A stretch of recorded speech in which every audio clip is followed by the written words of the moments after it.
Добре дошли отново. Днес се потапяме в един доста заплетен въпрос.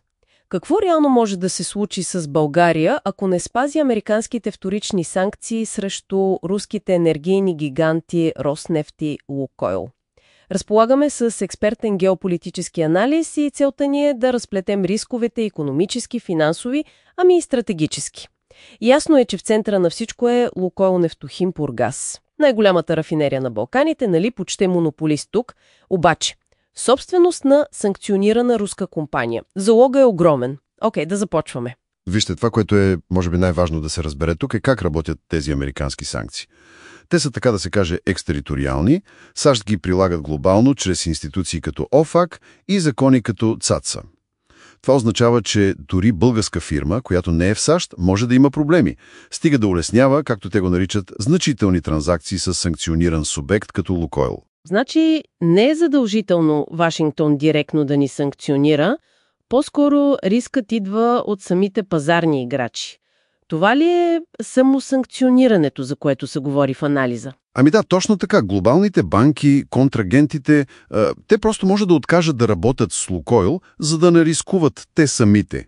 И това на практика може да спре работата на рафинерията. И българското законодателство дори го отчита, нали? Спомням си текста за рискът от отказ на всички контрагенти да извършват плащания. Да, признава се този риск, но това ни води към още по-голям системен финансов проблем. Ако български банки бъдат засегнати по КЯЦА, защото са обработвали плащания за Лукойл, забележете, дори в евро или лева, не само долари, те рискуват да загубят достъпа си до американския пазар и най-вече до клиринга в щатски долари. Клирингът в долари. Това е жизнено важно за международните плащания, нали? Абсолютно. И ако се стигне до там, започва тъй наречено дерискинг.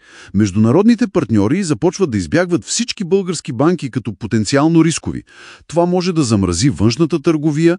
От БНБ, доколкото знам, осъзнават риска, но прехвърлят отговорността за оценка на самите търговски банки. Свързвайки го с голямата картина, финансовата система като бойно поле. Точно. И тук вече става наистина интересно.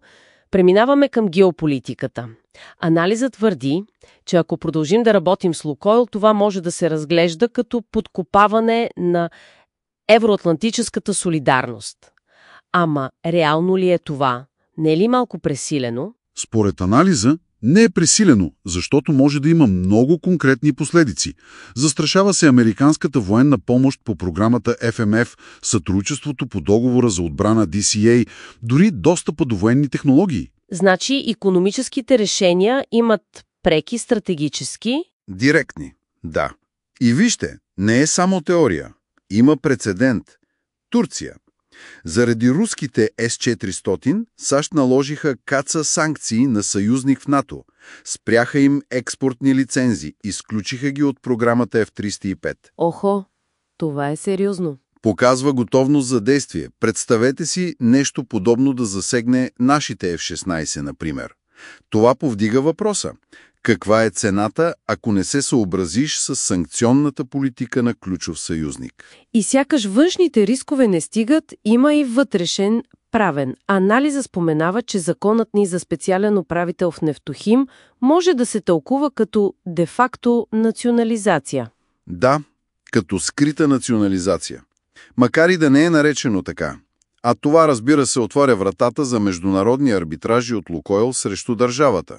Скъпи арбитражи. Добре, при цялата тази сложна картина, какви са възможните изходи според анализа? Очертават се два основни пътя. Първият е дипломатически, да се търси официално изключение уейвър от САЩ. Дават примера с Унгария, която получи такъв уейвър, но срещу ангажименти за покупки на американски енергийни продукти. Значи не е безплатно. Тоест, иска се сериозна дипломация и ясни ангажименти. Точно.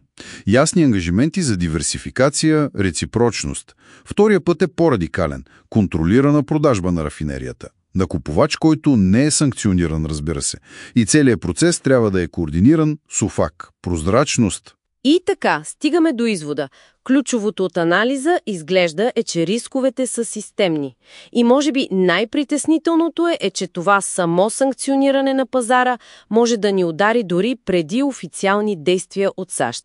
пазарът сам да изолира Лукойл. Да, този механизъм е много бърз.